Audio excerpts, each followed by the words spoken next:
2 days Oh ago. my God. It's literally an hour-long faucet of propaganda with no pushback whatsoever. Hold up, you made it to the Reddit vanilla front page? Dude, please, why are you boosting LSF posts in this chat? Nobody cares, dude. Nobody cares, okay? Yes, these guys, the more I get, like, the more I refuse to engage or entertain these guys, Destiny's community is all up in this, okay? Like, look at LSF, dude. Look at what you just posted. This is a flashlight for all of my haters to utilize. Look, Hasan says that even liberal Israelis are bloodthirsty when/if they're only inbred and are uneducated are only inbred and the uneducated are left. This doesn't even make sense. Okay, clearly something that they clipped to massage this way. Piers Morgan wanted Destiny to answer why he tweeted out what he did about the victims in Texas. 18 plus 18K upvotes. Hasan wasn't happy after the Nelk boys grouped him with Sneeko and Nick Fuentes. Twitch streamer Hasanabi says it's weird that ISIS never attacks Israel, only kills Muslims. 12,000 upvotes. What? Like, this is a clip from 9 months ago, chat. Are you stupid? It's like they're trying to manufacture outrage. None of it matters. Keep pushing, okay? They can keep pushing all they want.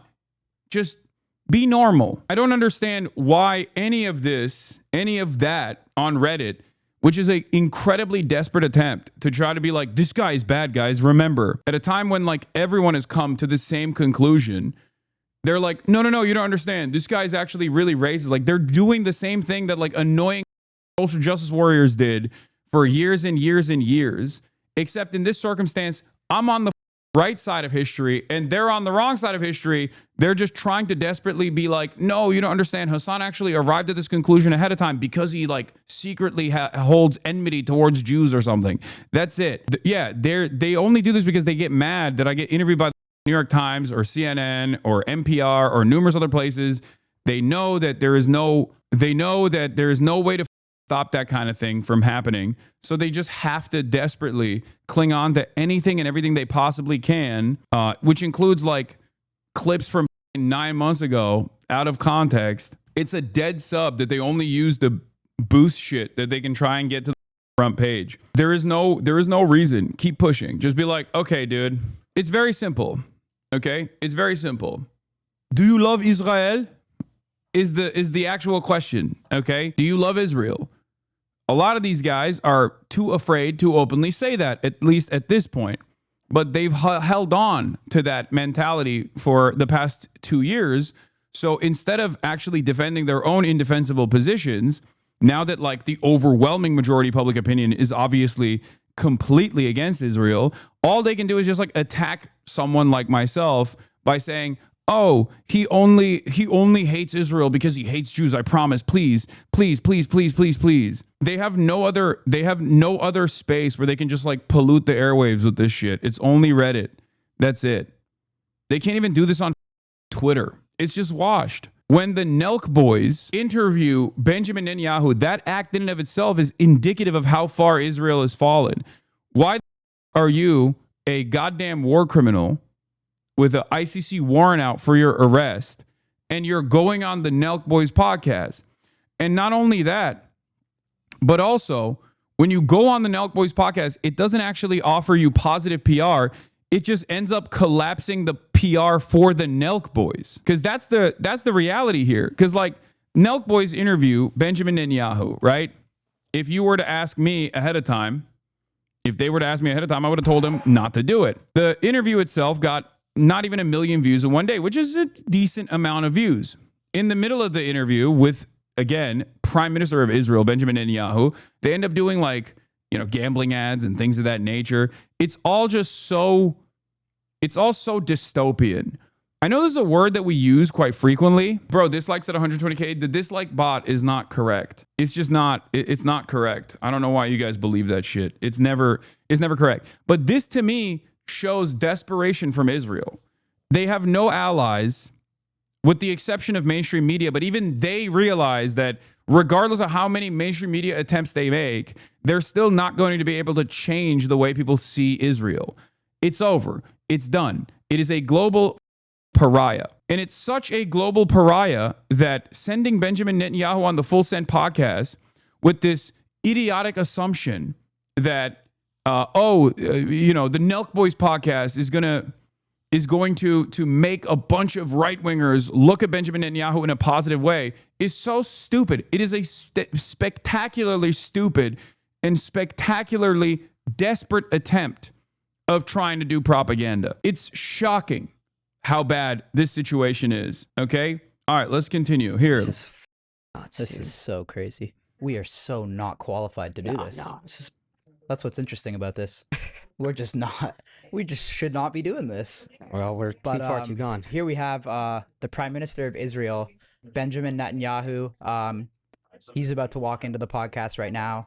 This is probably one of the most, if not the most controversial podcast we For sure the most have we've ever done. Yeah, 100%. Maybe not the most controversial we'll ever do. Maybe not. But maybe though. I mean, this issue is just like, and by the way, I want to say too, I'm not claiming to be an expert on this issue or anything like that. I've kind of just probably like a lot of you guys that, you read stuff online. And I feel like on the internet now too, it's like, you don't even know what's real anymore. Like you read and it's like, you see a headline and it's like, is this true? Is this not true? So I see so much. Imagine if the story was Jewish people stealing money to buy arms to resist the Reich. We'd call them heroes. I mean, there are stories like that. The Jewish partisans did that. They literally intercepted railroads and sabotaged supply lines. Of course they did. And they had every right to do so. And they are hailed as heroes in Israeli history, ironically enough. The only difference here is that the people that are doing it are brown and scary. Shut the f*** up, you ignorant piece. How do you interview someone not knowing what they've done, especially when they're televised every single day? They misrepresented to you the intro yesterday. Anyway, this is like they're starting off talking about how ill-equipped they are to have this conversation. And then they have this demon sit down to see this thing, right? Yeah. Prime Minister Netanyahu with us. He's like, hello, I'm here to have slam some brewskis, just get money. Hello, Nelk boys. I'm here to talk to you about Israel and how we must defend Israel. I love doing upper deckies, my fellow Nelks. Today we're here in the Blair House. Yep. Right? Is this the White House grounds? Close. It's the sort of the official guest house of the United States. How have you seen like the White House and stuff? Like how has it evolved over the years, over the times of you visiting it? I've met quite a few of the American presidents because I've been in office pretty long time. Hasan, you're a terrorist, but at least you're good looking. Thank you for saying that, I guess. Not because we don't have elections, but because I want to. I'm going to terrorize your. I think there's never been a friend like Donald Trump in the White House for Israel. I think he's a remarkable leader. I think he's changing history. He said he'll make America great again. He's already done it. America is widely admired now around the world.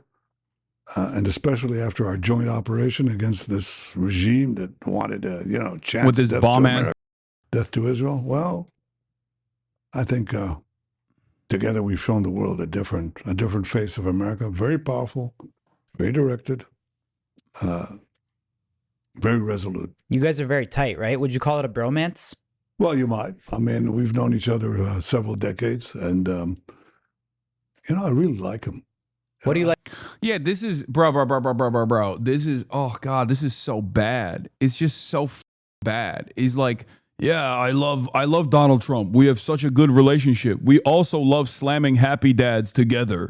We love slamming happy dads together on the Nelk Boys podcast. I can't wait. I can't wait to do it together. I don't even know if I could watch this whole thing. Okay, I just like it's. Most about him. If you meet him close up, and Sarah and I have had this. I've never seen you watch Benjamin Netanyahu speak for an extended period of time. You've never been able to do it. I can't do it because he's such a monstrous piece of shit. But then also on top of that, he is just so uncharismatic. He has no good qualities. He is basically America's fall guy here. Opportunities many times, including last night in a great dinner we had at the White House. First of all, Donald Trump can be very funny. Of course. He can be very funny. Especially off camera, right? He can split you sort of sit there and you start guffawing because it's so funny. Guffawing. And also, I'll tell you something else. that Sarah, who's a psychologist, and she, psychologists, psychologists? Of course. They look at people. They identify very quickly with that. You know what she said to me about Donald Trump? She said he's a good person. He has a good heart. He wants to do good. And that is something that I think that... Yeah, this is him. Remember, he's playing to the audience, okay? He is hyping up his closeness to Donald Trump, a figure that the Nelk Boys audience obviously likes. Remember, Benjamin Netanyahu is a demon, but also he is a very successful propagandist. He's been the leader of Israel for decades at this point, okay? So understand something here. Like every single thing that he's saying and the very fact that he's doing this interview is calculated. And as I described to the Nelk Boys yesterday, the reason why he's doing this interview with the Nelk Boys when he won't do this interview with Haaretz or any number of different Israeli outlets, including Israeli outlets that are literally promotional to him, because Benjamin Netanyahu notoriously does not speak to Israeli outlets. Okay? He barely does interviews with American outlets. So why is he offering an hour and 13 minutes to the Nelk Boys? This is a question everyone should be asking. Okay? And it's precisely what I told the Nelk Boys, is because he knows that this is not going to be contentious. He knows that they're going to ask a couple questions and never push back with accurate information. That's the whole point.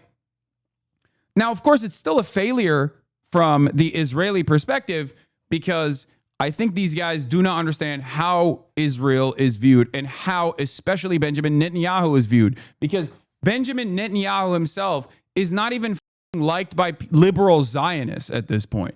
Okay?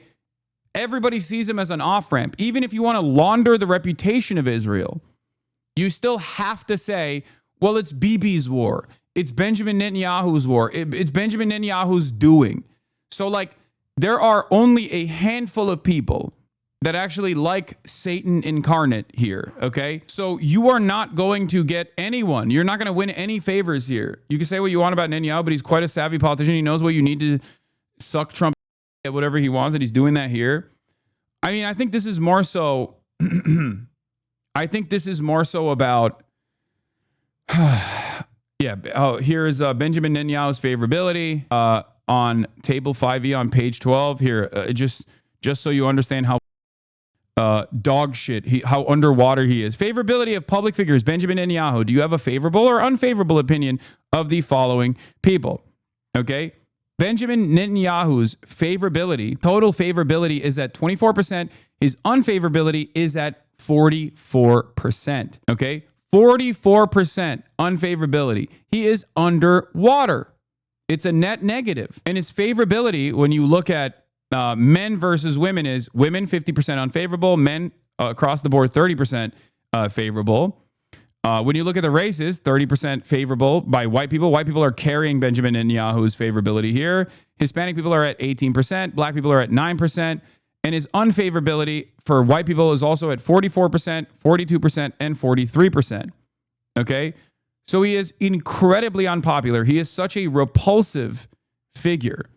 He is such a repulsive figure. When you associate with him, you don't actually end up doing propaganda for him. You can't flip these numbers.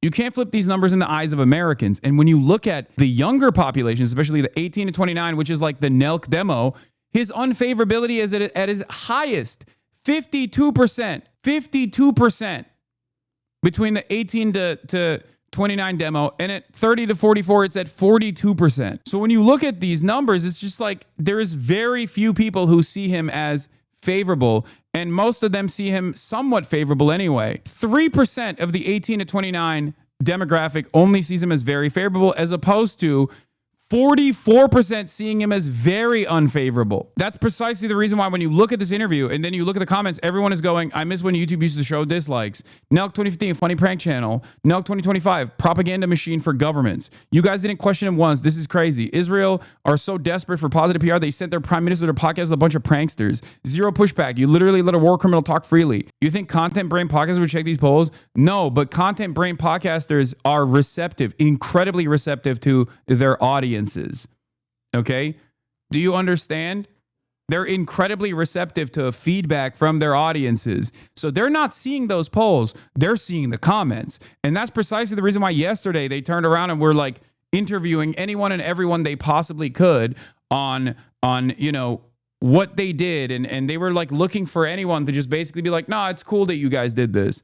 And they didn't get that. And then they wanted to do this whole like, well, we're trying to get both sides on this issue. We're trying to do both sides on this issue. There are no both sides of the genocide, but there is also no feasible way of even getting both sides on this issue. Who are you going to do? Who are you going to interview? A Palestinian child that is being malnourished, that is being starved to death by this guy that you interviewed? You can't do that. So it's just like a spectacular up of epic proportions. And the reason why it's a spectacular of epic proportions is because you have to ask the question, like, who is this for? Like, no one wins in this, okay?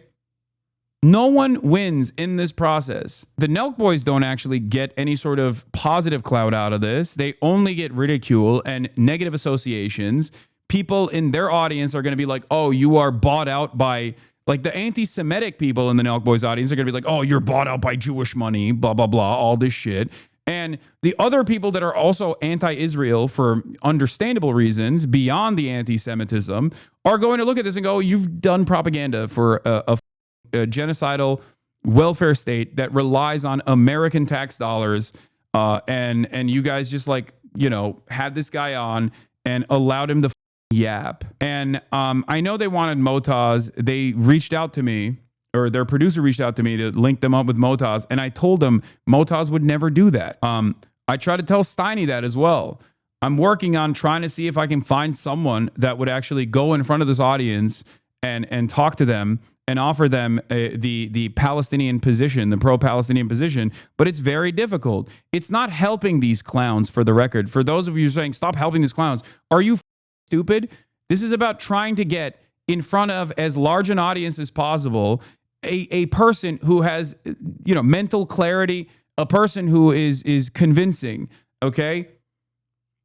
This is more so to inform an uninformed audience. I'm sorry, this is not about doing PR. You guys can see it that way if you want, but I don't give a shit, okay? Even if it is technically damage control or some shit like that, I have my purpose here is to try and get the truth in front of as many people as possible, okay? It is going to be virtually impossible for them to get anyone who is, like, Palestinian after they interviewed literal Adolf Hitler. That's just the situation at hand. You have to know him well to appreciate it. And the last thing I tell you about him, okay? I mean, I could tell you many things, but he cuts through the chase. You know, he cuts through the BS. I have to spell out what BS is. He cuts through the BS. He goes right to the point, to the heart of the matter. And sometimes he says things that get right to things that people don't want to really think through. And he cuts to the bone. And that is an amazing quality because it lets you focus on the things that are important. So it's been an incredible partnership, both personally, but also for our two nations. Did you have any type of relationship with Biden? Not the same. I've known Biden for, 40 years? Almost as long. Well, both of them. Over the decades, it was a different relationship. It was a friendship, but also it evolved into, how shall I say this? Severe disagreements. Mm. Like, what severe disagreements? Biden gave him everything he wanted and more. This is, once again, him trying to hit a partisan angle here to make it seem like there was any sort of daylight between the Biden administration and the Trump administration. Okay? The only reason why he's saying that is so that he can win favor in his mind off of the Nelk Boys audience by being like, oh yeah, we had severe disagreements. Really? Because it didn't bear itself out in the conflict. What was it? It was unlimited genocide then, and it's unlimited genocide now. Fantastic stuff from the Biden administration, by the way, throwing everything in the tank, including the election, losing the election to a goddamn monster, an idiotic, incompetent monster, as a matter of fact, who is accelerating American fascism in broad daylight so that they could continue Israel's genocide. Great stuff. And with Donald Trump, we've had powerful agreements. And when there's no daylight between an American president and an Israeli prime minister, amazing things can happen. Like our common enemies who chant death to Israel, death to America, and want to develop atomic bombs and the means to deliver them to this city and to every part of America. All of a sudden, they're not so intimidating. All of a sudden, Biden didn't let him bomb Iran. That training started under Biden. The training, the military campaign for bombing Iran and the training by the U.S. Air Force to bomb Iranian nuclear sites, that mission that was conducted under Trump literally started under Biden. So, but of course, this is precisely the reason why Benjamin Netanyahu is never going to come to someone like myself, okay, and have a conversation like this with someone like myself, which was what the Nelk boys were asking as well to me yesterday. And I was like, there's obviously a difference between you and me in terms of like interviewing someone like Benjamin Netanyahu. There's a reason why he would never do this. There's a reason why he's doing the Nelk boys podcast instead. Because when he says stuff like this, no one is going to call that into question. We can defeat them. All of a sudden, you can use these brave American pilots who come from around the world, drop it right over the bunker, and help us end the amazing feats of our soldiers and pilots. That's an amazing thing. It's good for America. It's good for the security of every single American. How do you feel about the Americans' opinion on Israel right now? Well, look, I think the broad segments of the American public support Israel, but I'm concerned that the young people in America, some of them are getting the wrong picture of Israel, vilification, demonization. You can feed them a lot of... They're getting the wrong picture of Israel, which is why I'm here to address the right picture of Israel. And I'm doing a spectacularly bad job at it because everyone sees the one picture, and that is murdered, mutilated, starving children. That is the only picture. That's the only thing that is on people's minds. Israel's association with rebuilding, recrafting, and popularizing a previously like religious language like Hebrew, its nation state project, its advancements in pharmaceuticals, all this stuff gone. It's done. It's done. You are a cartoonishly evil Nazi country that is doing a child holocaust in broad daylight, in real time. Of course it's going to breed enmity. Of course it's going to breed resentment. And there's no amount of podcast that you can go on that will change that reality. Okay? It's just not. It's not gonna change anything. And Nelk boys are doing sympathization for them, yet we infantilize them doing this. I'm not. And I don't think anyone here is either. I don't know why you're saying we infantilize them doing this. I think you have to match this desperate attempt from Israel with like the impact that it's having. And if the goal here from Benjamin Netanyahu is to try and win favors and curry favors in the Nelk boys crowd, because in his mind, he unironically thinks, I guess, or at least someone in his circle thinks that Nelk boys were directly responsible for Trump winning. Okay? Someone told him that the Nelk boys were the ticket to Trump's electoral victory. And this moron believed that. Okay? That's why he's doing this. And that is probably Dana White, for the record. It's probably Miriam Adelson, and it's probably Dana White. On the Republican side, don't even know how they won the goddamn election. Because of how you coddled them yesterday, you wouldn't be doing this for anyone else who platforms Sneeko, Tate, Trump, Netanyahu, etc. What are you talking about? What are you saying? I think a lot of you have a complete misunderstanding of coddling. Why aren't you hunting people I disagree with for sport? Yeah, like, I don't think you know what that word is. I told them that I told the Nelk boys that Benjamin Netanyahu used them like that they gave the equivalent interview of like CNN, and that they would be tried in Nuremberg under normal circumstances in a similar fashion to journalists that actually propagandized for the Nazi state, and that they had basically done the equivalent of an Adolf Hitler interview. What part of that is coddling? Which is ironic because there are some bad faith actors in here who are like, why didn't you just fly out to where they were and like beat them with your hands or something? While also simultaneously, I look at TikTok and half the comments are like, Nick Fuentes was so based. Hasan could never actually pull off the incredible commentary that Nick Fuentes pulled off. And there are still dumb who are hyper woke in my goddamn community who think that like I wasn't aggressive enough in my commentary. Lies. So the only way you can fight lies is with the truth. How do you fight lies? You tell the truth, and you have to tell it as often and as intensely as the lies that are leveled against you, and that requires an effort. It's like another battlefield, you know. And I'm doing this podcast, among other things, to reach young people. Of course. You guys are pretty young. I mean, 30 years old. 30. 30.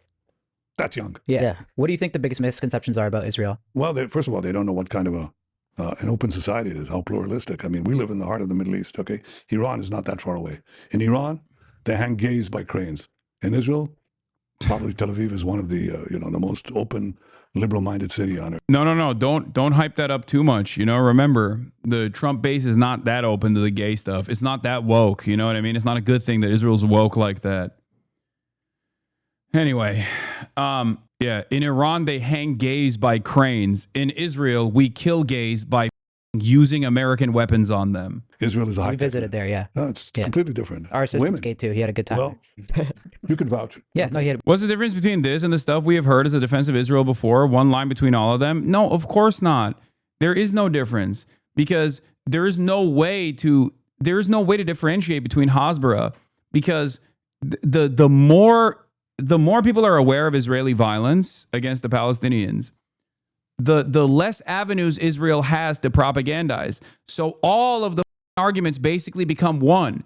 Israel's an apartheid state. Israel's an apartheid state committed to ethnic cleansing. Its societal underpinnings, its fundamentals are born out of this fascist ideology of Zionism, which is an ethno-religious supremacist ideology. It's a Jewish supremacist, exterminationist ideology. Okay? It is no different than what the Nazis believed, but instead of the outgroup being Jews and socialists, communists, and the Roma population, and whoever was not a part of the in-group of the Ubermensch or the Volk, okay? In this circumstance, Jews are a part of the in-group, and the out-group is everyone else in the vicinity, okay? That's it. It's the same exact fucking ideology with the victims being swapped out for someone else. But that is precisely the reason why this, like I said, is no different than any other interview that any other Israeli envoy has on any other mainstream outlet, okay?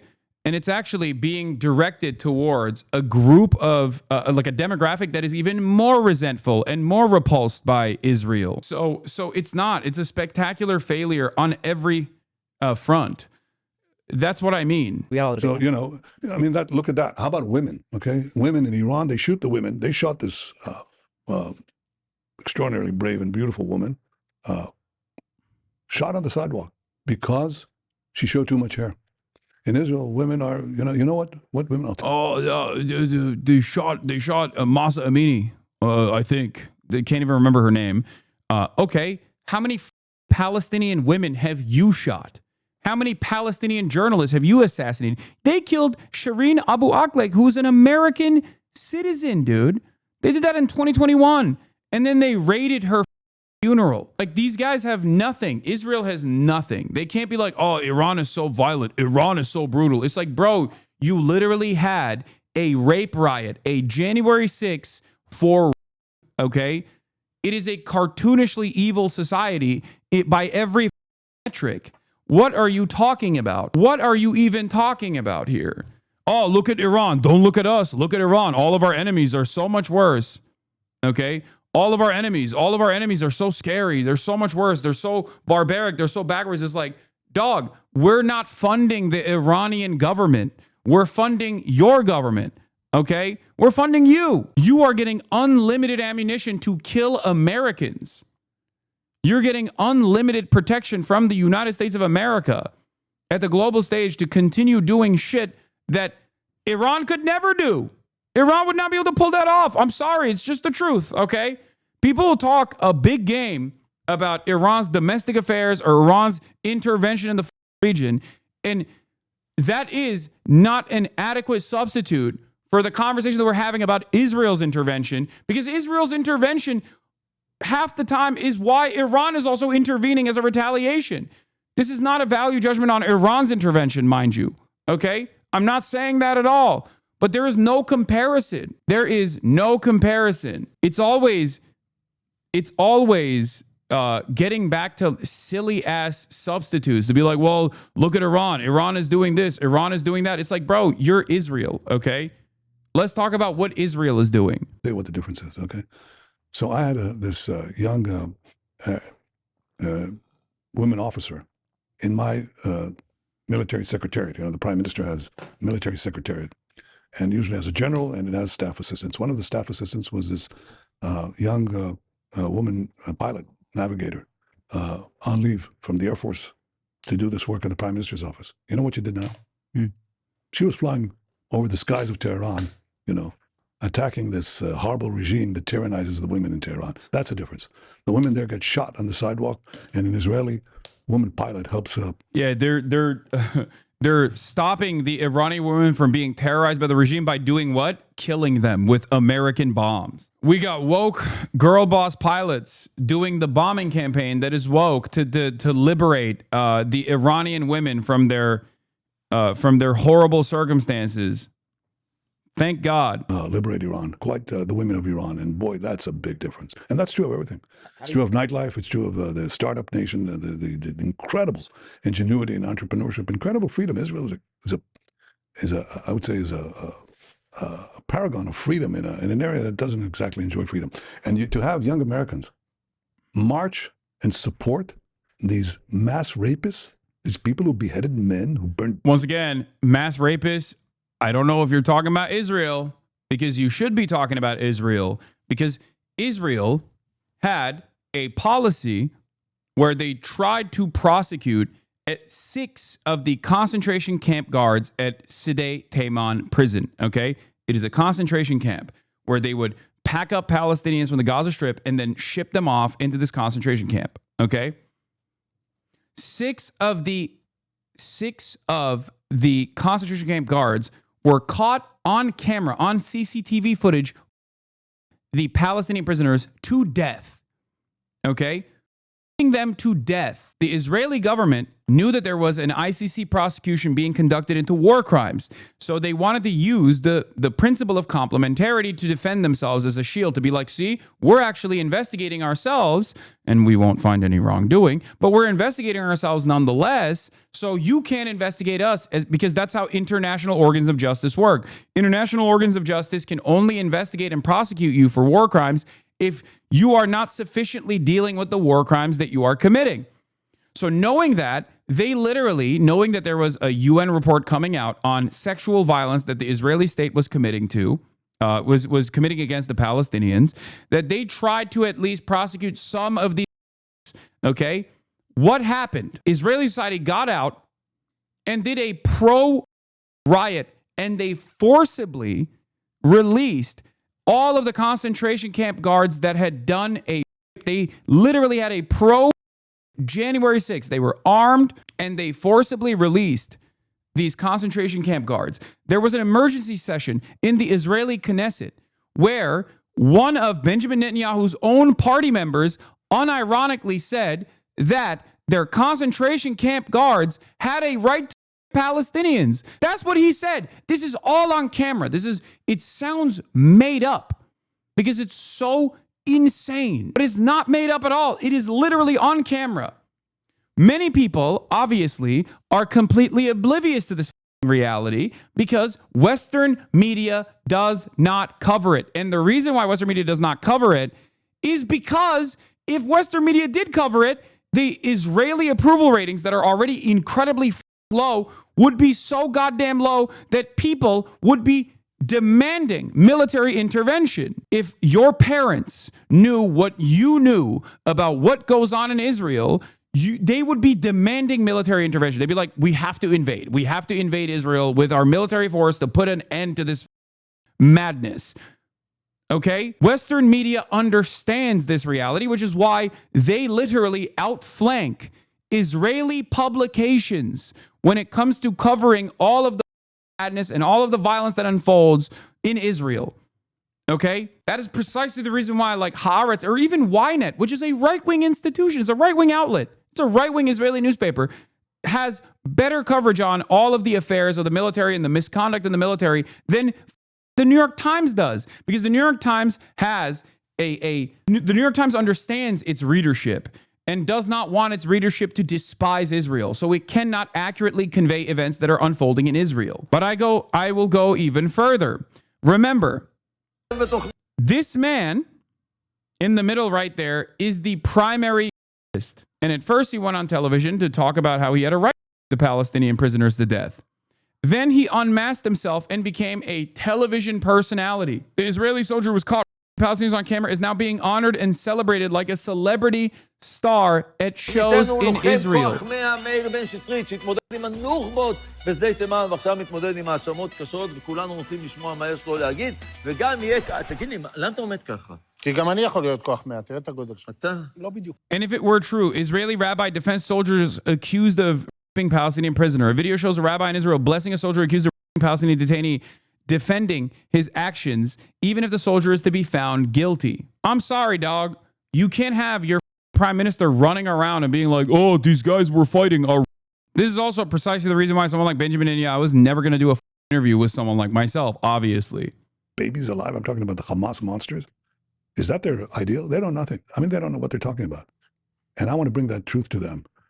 So Israel is a great free society and the best partner that America has anywhere on earth. Great people there for sure. When we visited, everyone was so welcoming and people were inviting us over for dinner and stuff. But I see, like, that's the thing too. I'm not claiming to be an expert too, but I'll just read stuff on like X and like people will say like Israel's killing babies or like they're starving people. That's completely false. In fact, the reason we have civilian casualties in Gaza is because Hamas, who are basically horrible murderers and killers, okay, committed to our... Oh my God. What a different opinion from Benjamin Netanyahu. Nelk boys don't even like actually call into question whether he's like murdering children, something that we know is happening without a sliver of doubt here. Okay, that is 100% happening. We know it's happening. We see it happening every day. According to reports from the UN, Israel is killing a classroom full of children every single day. Israel has killed a classroom full of kids every single day since October 8th,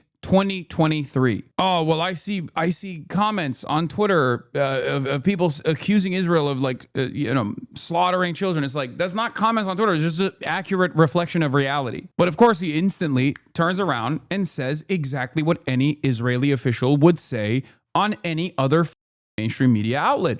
He turns around and says, oh, Hamas are using children as human shields. Bullshit. Destruction and your destruction. They say so openly. I mean, they say the big enemy, the real enemy, the great Satan is America. And Israel is the small Satan. But it's a small Satan that is standing in their way of conquering with other Iranian proxies, conquering the Middle East, and then we move on to you. So America is the great Satan, and America, needs to disappear. And we stand in their way. But one of the things you have to understand... Their goals are simply to end the Israeli occupation. Hamas has never committed an act of terror or military conquest outside of the occupied Palestinian territories. They never have. So you understand. He doesn't even make an effort to lie. Like he went in there knowing these... exactly. He used them, as I said, and I didn't watch this interview, but I knew that this was going to happen. He used them as a...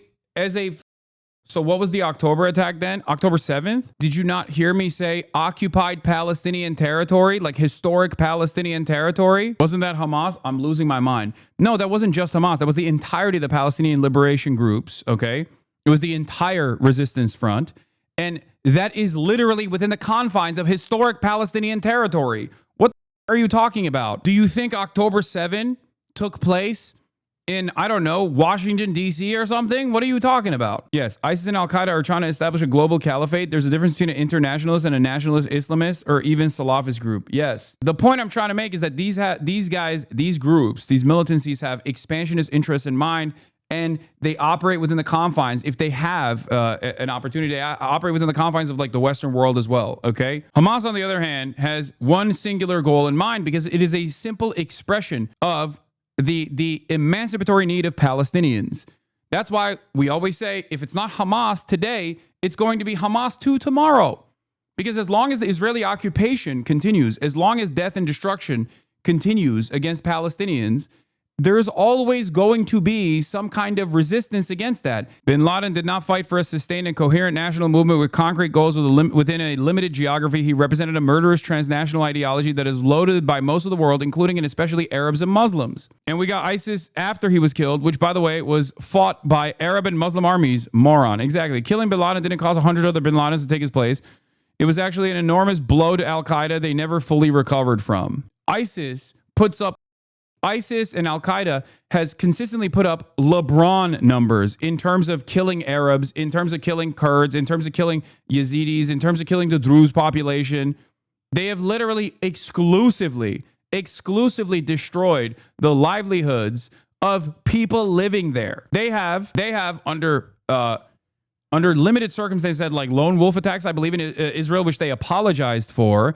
And Israel itself has accidentally shot and killed ISIS fighters, which they apologized for, and also offered medical treatment to ISIS militants, as a matter of fact. Why is that? So when I call this into question, people go, oh, this is an anti-Semitic conspiracy. Okay, dude. Everything is blood libel, I guess. Everything is anti-Semitism, including an accurate reflection of events that unfolded. Gaza is the densest urban environment you can find, and Hamas embeds itself in the civilian population of Gaza, the Palestinians, okay?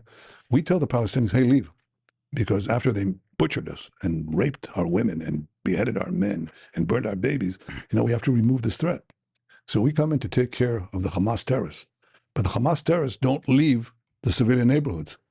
And we say to the civilians, we call them up because we have their telephone numbers. We say, leave, please leave. We send them leaflets, millions of leaflets, please leave. Dude, you guys are so nice. Oh, the illegal occupation and blockade that you have over an entire 2 million population of indigenous people that you have literally pushed into this strip, which is one of the most densely populated open prisons on the planet. You send leaflets before you bomb their homes. That's sick. Yeah, they have their telephone numbers. Exactly. One must call into question how you have the telephone numbers and the population registry of all of these people in this supposedly sovereign state. How is that possible? And if you have this level of intelligence, how have you bombed every single building in the Gaza Strip? Why have you bombed every single building in the Gaza Strip? That's the question. Real confusing. Perhaps it's because this is not a military conquest or a military campaign at all. It is just pure ethnic cleansing. That is the goal here. That's it. This is what happens when you have an entire population, an entire indigenous population under the thumb of brutal military occupation, criminal military occupation. They do not get trials under the civil governance division. They do not go to a regular court. The judge, jury, executioner is a random Nazi dip that's 19 years old and hopped up on fumes that wants to do permanent ethnic cleansing in the strip. That's the judge, jury, and executioner. And everyone that is in the crosshairs is an enemy. I don't think the medical assistance thing is really proof. Every country has a responsibility to treat wounded combatants, and every group and country active in the region has treated wounded ISIS fighters. Israel is actively funding ISIS affiliates in Gaza. So you're not far off.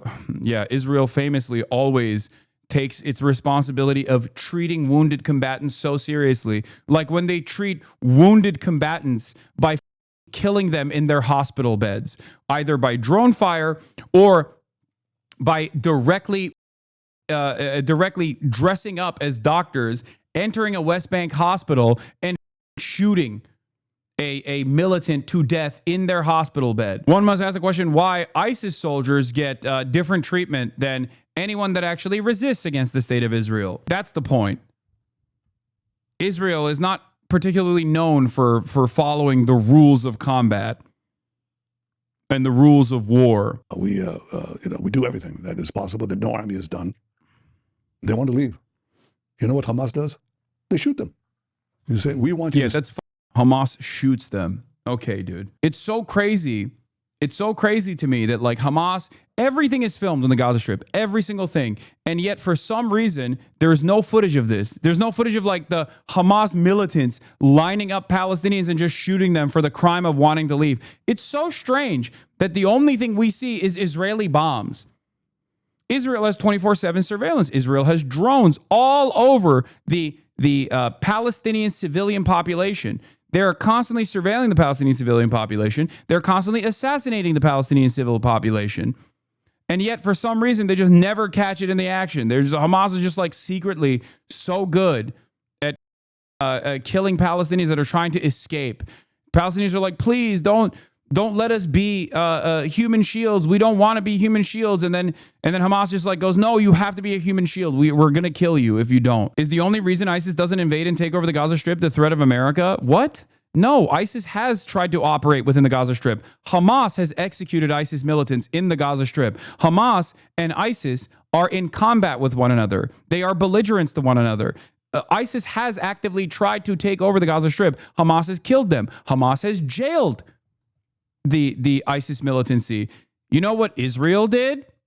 Israel released those prisoners from jail in the chaos of the endless bombing campaign and now actively recruit those Hamas militants that were working in the Gaza Strip. It's known as the Popular Front, as a matter of fact. They use Israeli weapons. They use Israeli gear. They get to operate in the red zone in Rafah under an Israeli bunker.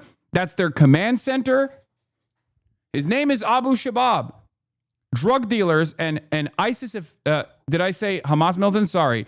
ISIS affiliates, ISIS combatants have always operated or tried to operate within the Gaza Strip. Hamas has killed them. Okay? Hamas has killed them. Hamas has jailed them. One of the ways that ISIS tries to operate in the Gaza Strip is through illicit drug trafficking. This is how they finance their affairs in the Gaza Strip. Okay? They use the same tunnel systems that Hamas is supposedly gun running through to bring in drugs into the Gaza Strip, Captagon, and many others. Okay, but since October 7, as obviously there's no more civil governance affairs in the Strip and it's a complete chaos. A lot of those very same guys that a lot of those ISIS affiliates and ISIS militants have escaped prison and are now working under the banner of Israel. Both are terrorists. Who cares? Hamas bad. Terrorists. Maybe you should just rule the world because you're so smart and right. I love that this is just like a complete, you've given up on making any sort of coherent argument. So you're just like, oh, okay, look at this smart guy. I'm not a particularly smart person. I might be a little bit more knowledgeable than you are on this issue, but it's just so strange that you turn around and you just openly admit, like, I've given up. Look at this smart guy. Actually, wasn't aware October 7 was in the Gaza area and it was considered occupied Palestine. Did my research. My bad for chatting. No, October 7 wasn't in the Gaza area. What are you talking about? It's in the Gaza envelope, which is a part, it's beyond the green line, but that is still occupied, historic occupied Palestinian territory. Israel is technically under historic occupied Palestinian territory, British Mandatory Palestine, Palestinian territory under Ottoman rulership. I'm saying that Hamas has never encouraged like lone wolf attacks outside of occupied territories. Okay? They have never encouraged, like ISIS does, lone wolf attacks in the Western world, for example. They've never done that because their goal is singular. It is the emancipation. It's an end to the occupation. It's an emancipation of the Palestinian people. It is so that the Palestinian people get sovereignty.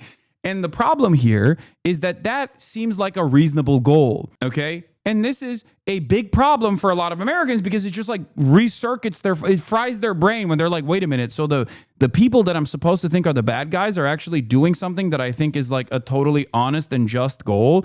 That doesn't make any sense. That's the problem. That's what's so scary for a lot of people. They can't contend with that reality where they're like, everyone has always told me Israel are the good guys. Everyone has always told me that these guys are our allies. Now you're telling me that our allies are actually the enemy here. And they're doing something so unconscionable, so immoral, and the people that they're doing it to, that I've been conditioned into thinking are scary Muslim guys and historically bad guys that deserve all the death and destruction, are actually, they have a reasonable goal. That's the problem. That is precisely the reason why the terrorism application here, the vague and illegal definition of terrorism, is so useful for a lot of people. You could just go, they're both terrorists and move on. There is no distinction there. That just means everyone that's affiliated with them or associated with them deserve death and destruction.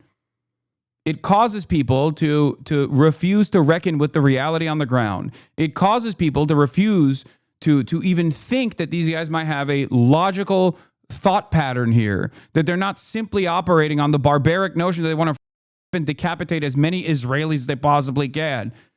Because the moment that you actually escape the matrix, if I'm going to use like an Andrew Tate style term here, and start to realize that, no, these guys aren't these like barbaric demonic hordes, and they actually have a totally understandable desire to no longer be occupied and murdered by the state of Israel, all of a sudden, you have a very different approach to this conversation. All of a sudden, it becomes incredibly hard to justify Israel's actions. Many people will never take that leap in the United States of America.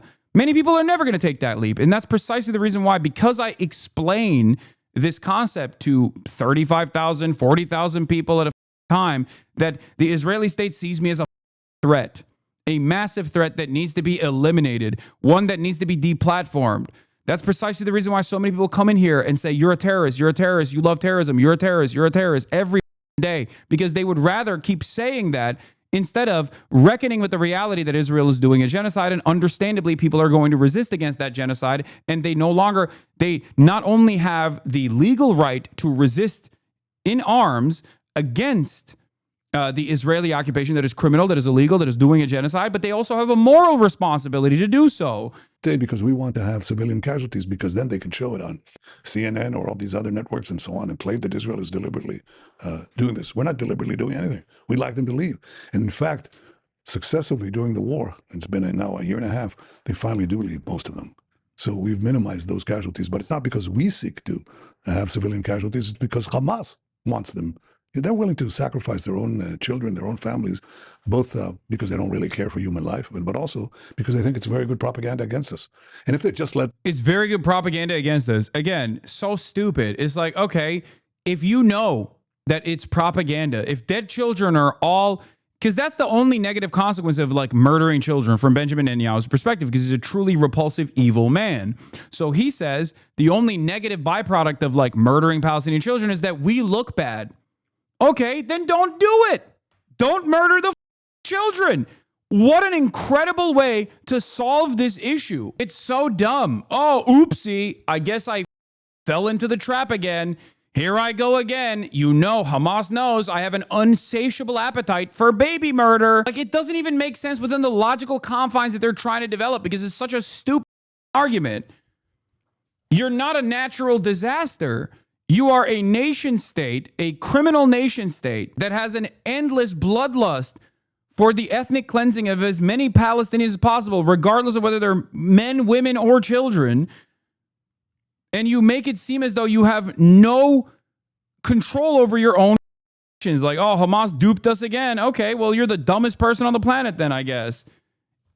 It's the easiest thing on the planet not to kill children, okay? Billions of people do it every day. Then leave the war zone, get to the safe parts, safe havens that we've created in Gaza. No one would be hurt.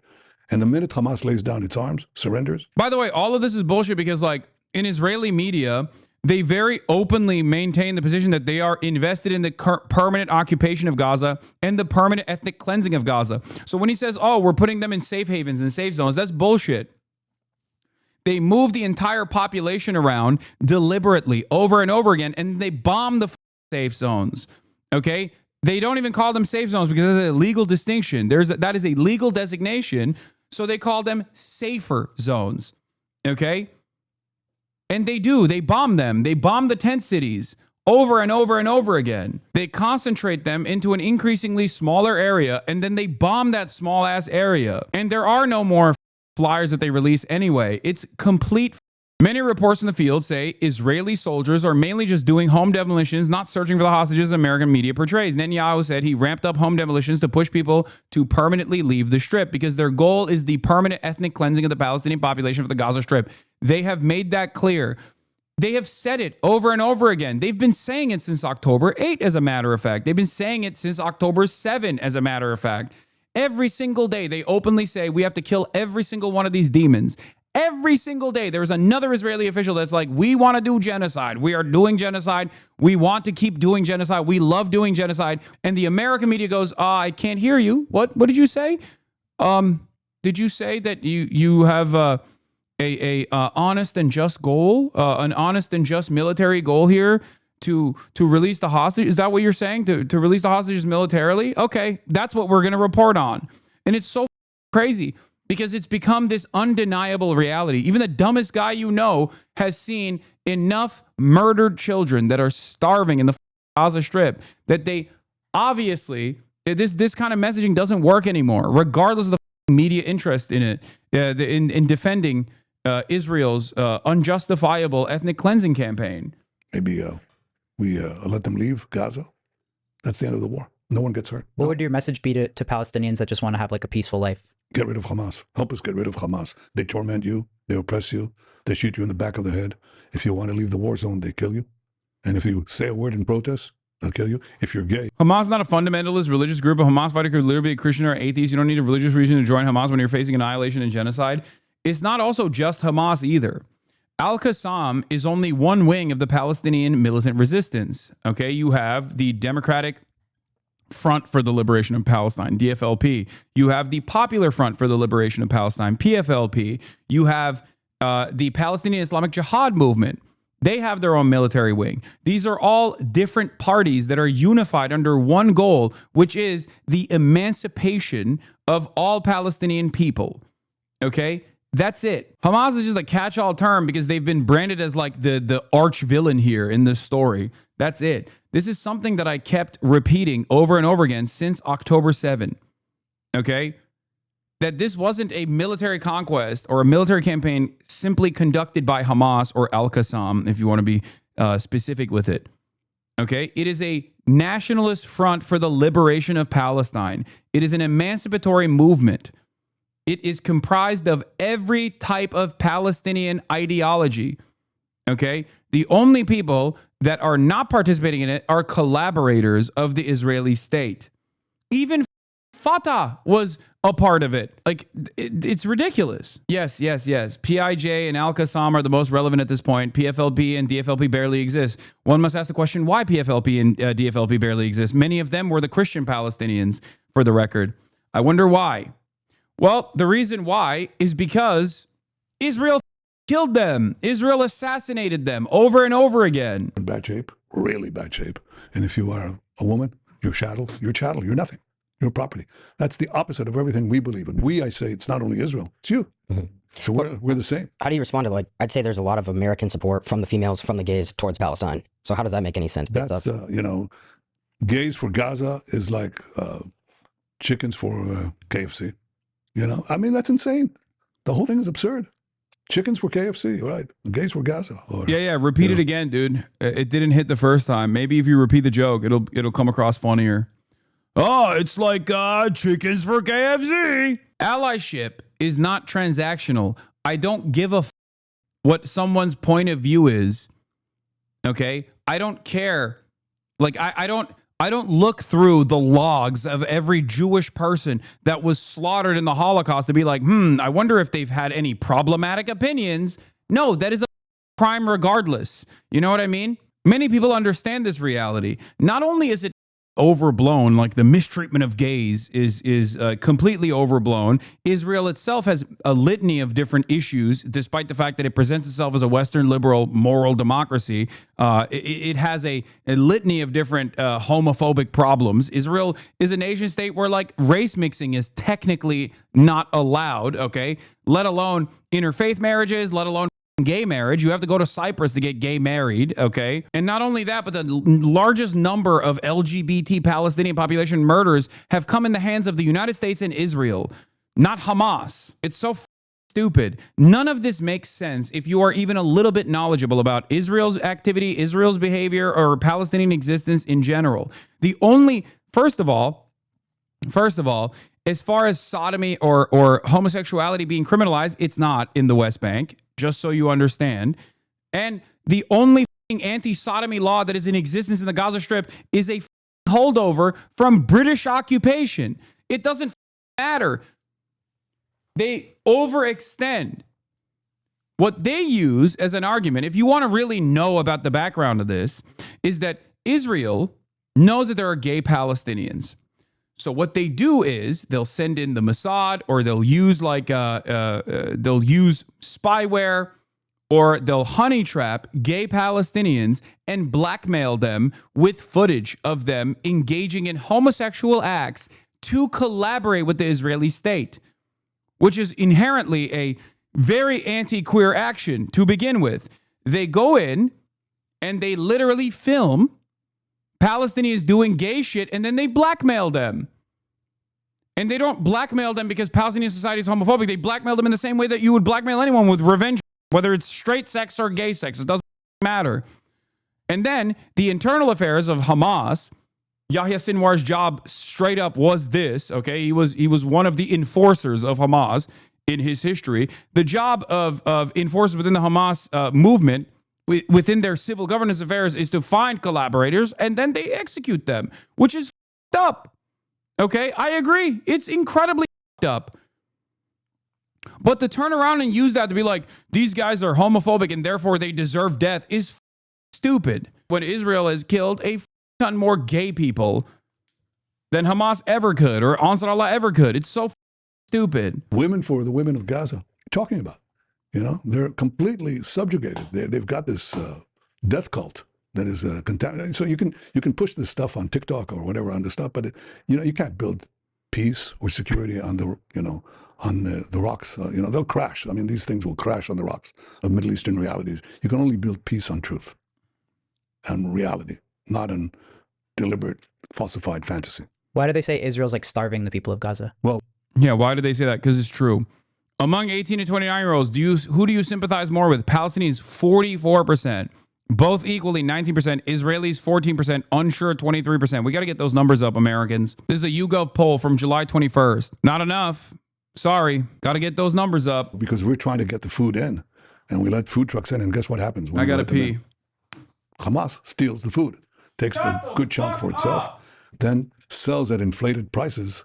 They jack up the prices, and then they sell the food to its population, to its hungry population, if they give them at all, and then use the money that they take from their own people to recruit more killers into their terror machine. That's what happens. Why are more Palestinians not siding with Israel against Hamas then? Well, up to now, they've been terrorized, but guess what's happened? Since we're beating Hamas, all of a sudden we see Palestinians rising. You have to see this to believe this, okay? And they say to Hamas, hey, you're not coming into my building. You can't use my school or this hospital as your command post.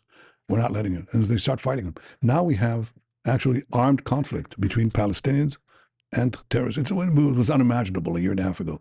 But now there are Palestinians who rise up. And, the more the better, because we can create a different future for Gaza. And we should also do something very simple that President Trump said, and it was brilliant. So that's my idea. That's how he cuts to the chase. He says, at the end of this war, the people of Gaza should have the choice. If they want to leave for other countries, they want a freedom of choice. Why are they locked in? Hell, we're not locking them in. Anybody could leave, but Hamas is locking them in. Suppose they want to leave. They want to go to another country, okay? Why shouldn't they have the freedom of choice to do that? Because this is all upside down, The victim of this horrible terrorism is called the aggressor. The people who are oppressed by Hamas are seen as supporting Hamas. Give them a choice. Give them freedom. I can't stand this bro. Hamas is stealing the food, stealing the humanitarian aid. Wrong. No evidence ever shown for this. Complete bullshit.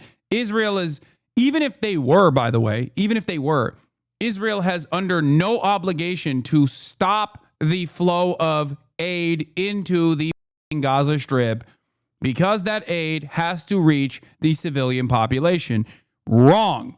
Okay? Not only is there already a mechanism of aid distribution that existed in the Strip that worked, okay, in spite of the horrifying realities, Israel stopped this aid from going in. There are thousands of trucks waiting to go into the Gaza Strip. Israel is the only limit here. The aid, under all of these horrifying circumstances, was still reaching the Gazan population. Israel stopped it for that reason. Israel started with the Mossad and the CIA, the Gaza Humanitarian Foundation, as a scheme. The Gaza Humanitarian Foundation has pitched itself as the only mechanism that can adequately do deconfliction with the Israeli state.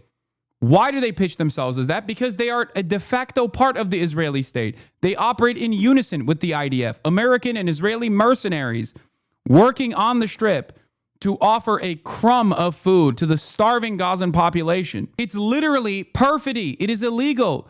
That is precisely the reason why the UN and every single humanitarian group has criticized the Gaza Humanitarian Foundation for stopping the flow of aid and becoming the only way to actually give any food to the Palestinians. Give them a life and give them a future. They can't have that with these Hamas stormtroopers.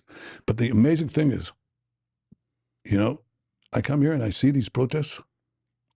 The people who are protesting for Hamas and against Israel, they burn American flags. They're not only Nobody cares. I don't give a if they wipe their American flag. Okay? I don't care. I don't care.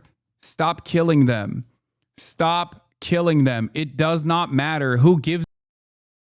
I'm serious. It's so stupid, dude. It is ridiculous. Oh, is that why you're doing it genocide? Because they're burning the American flag? Oh, great. Oh, shit. I was so scared. the flag of Israel. They burn American flags. They're anti-American. They're not MAGA. They're not supporters. You know, who do they support? You know who they support? They support Iran and its proxy, Hamas or Hezbollah. What does Iran do? Just understand, people who support Iran or speak on its behalf. Iran tried to assassinate President Trump. Oh my God, he's trying so hard.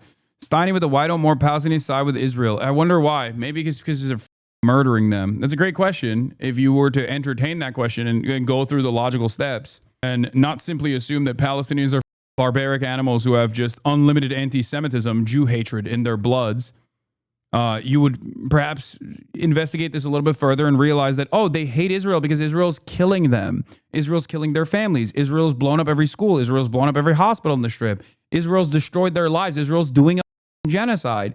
Of course they're going to hate Israel.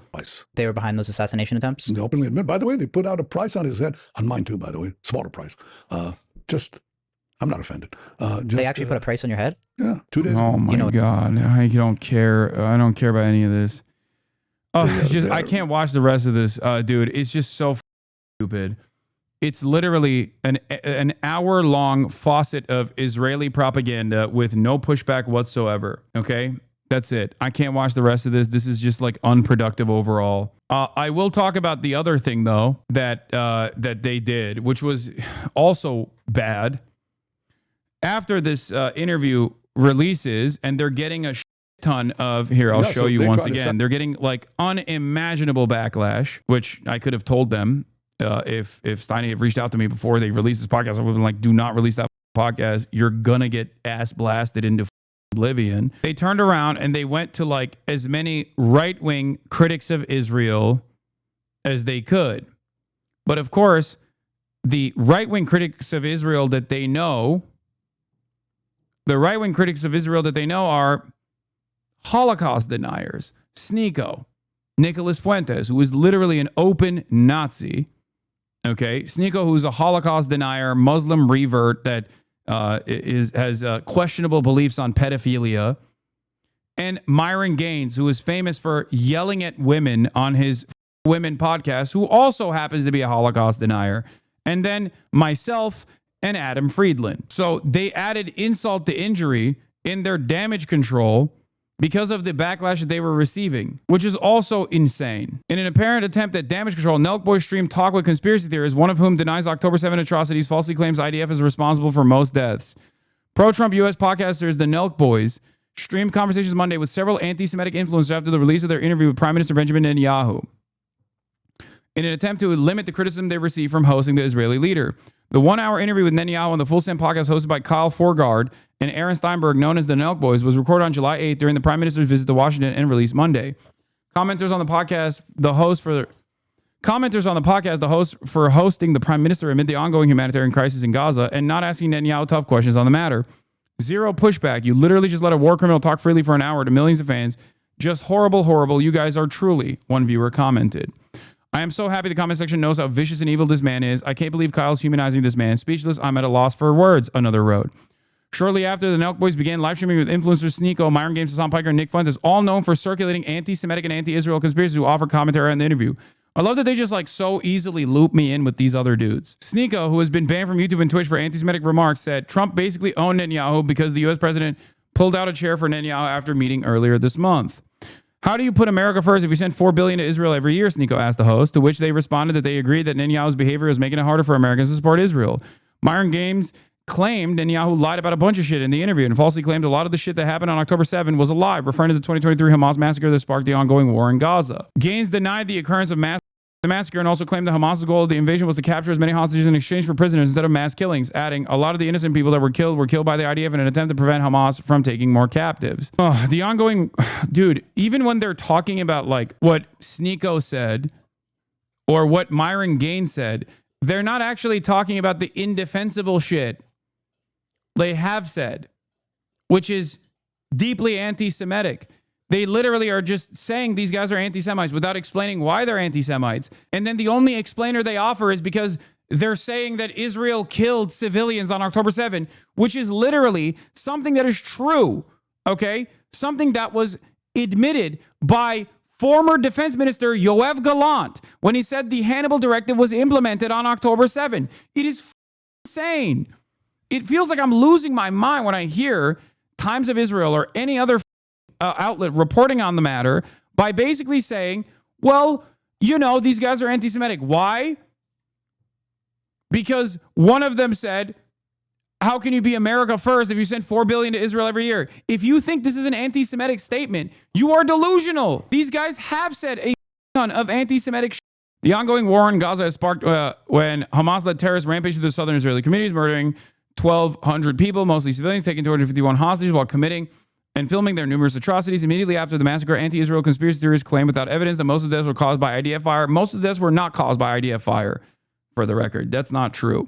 And denied acts of mass torture. There's been overwhelming evidence that sexual violence and torture was used in the invading of terrorists. Piker slammed the Nelk boys for hosting Netanyahu on his podcast, accusing of humanizing Netanyahu. But that's the thing. We'll have anyone on. Like next episode, we're going to have someone with a complete opposite ideology. Speaking to Nick Fuentes, who was known for opposing what he calls white genocide and Jewish subversion, Forgard emphasized that the goal of their podcast was to welcome anyone and allow them to form their own opinions. Do we even know either way for sure? No, but what we do know is Times of Israel itself also, IDF officers invoked defunct Hannibal Protocol during October 7 fighting report. This is their own reporting from July 7, 2024, a year ago. So when you package something that you yourself have reported on as an anti-Semitic conspiracy, all you're doing is saying anti-Semitic conspiracies are actually not anti-Semitic conspiracies, they're truths. The reason people are being critical, of course, is because the state of Israel and Netanyahu are extremely unpopular with the young people, Fuentes said, charging Israel's decline in popularity among Americans began after the war in Gaza began. Fuentes said that while he too was a controversial figure, Netanyahu, on the other hand, is currently prosecuting a war and has been prosecuting a war for 20 years and accused the prime minister of carrying out ethnic cleansing of Palestinians is also true. Talk about the shit that Nick Fuentes has said that is anti-Semitic. Talk about him being a Holocaust denier. Why would you? Like, this is the only thing that they've mentioned, okay, that is like even giving a little bit more credence into the anti-Semitism allegations launched towards a self-described neo-Nazi. He is a self-described neo-Nazi. Why don't you just say that? Israel's denied the accusations of ethnic cleansing and genocide in Gaza, saying it seeks to minimize civilian fatalities and stressing that Hamas uses Gaza civilians as human shields fighting from civilian areas, blah, blah, blah, blah, blah. During the podcast, Netanyahu was asked by Steinberg, I think you definitely have a tough job, but why do you think you're so hated worldwide? Oh, this was the saddest part of the interview, what the funniest. Well, a lot of propaganda, first of all. I'm not hated worldwide. He literally is not allowed to fly over certain states. I just talked to someone, a rabbi, and he says he just heard from his brother who was in Europe, and one of the countries of Europe, he says he's being flooded. They know he's from Israel.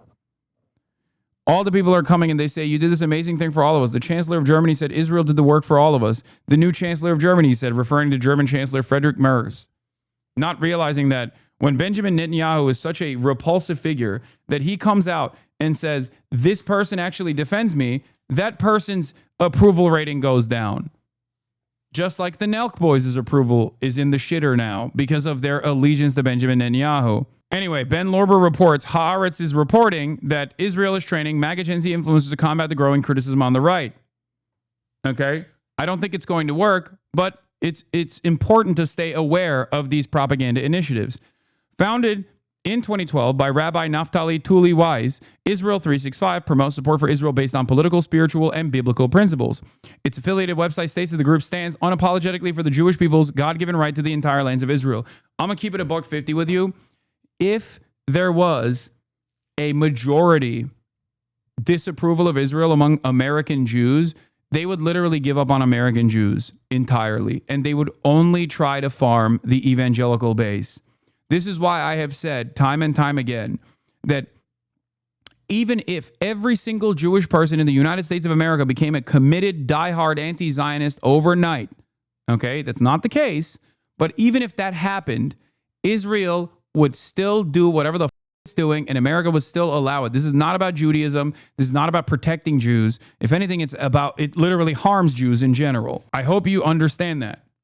Okay, the largest base of support for Israel in the United States of America is the Evangelical Zionists, and even their numbers are diminishing across the board, and the support for Israel is also diminishing generationally, even among Zionist evangelicals. Okay, the ministry's contact with Israel 365, valued at more than 290,000 shekels, 86 grand, was justified by officials citing the group's experience and know-how in creating awareness, engagement, and mobilization of Christian audiences regarding their support for the Jewish people and the state of Israel.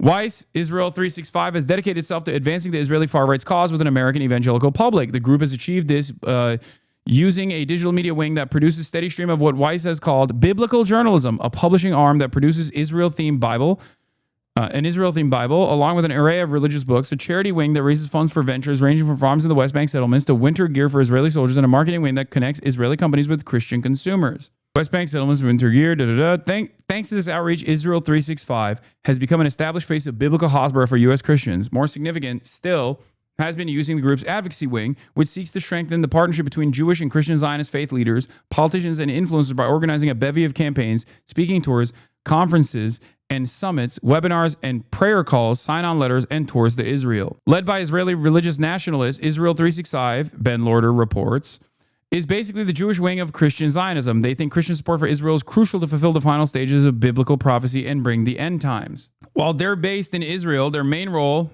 is to back Christians in fighting the culture war for Zionism in the U.S. Now, with MAGA Zionism in unprecedented crisis, the Israeli government handed them a contract without a tender to get in the trenches. An actual death cult. Of course, no Jewish person believes that the end of times is going to take place, where, of course, the end of times prophecy and the theological underpinning for the evangelical Zionist movement relies on the idea that like Israel will be a Jewish state for Jews only, and then all the Jews will go to Israel, and then Jesus Christ will come back and fight the League of Satan in Megiddo. This is literally what they believe. It's like anime, okay? It's an apocalyptic cult, basically, where Jesus Christ will come back to earth, the rapture will happen, Jesus will fight the forces of Satan in Megiddo, and all of the evangelical Christians will be sucked into the heavens. And you know what happens to the Jews, with the exception of 114,000 Jews that convert, by the way? If you don't convert, you're also going to hell. All the Jews then burn in hell at the end of that story. So obviously, it's not exact. 144,000 Jews get sucked to the heavens as long as they convert in that moment, on the spot, to evangelical Christianity. And every Jew that doesn't even get that that doesn't make the 144,000 cut, they burn in hell, eternal hellfire, eternal damnation. This is what they believe. Does that sound like a pro-Jewish ideology to you? No, of course it does not. It's not.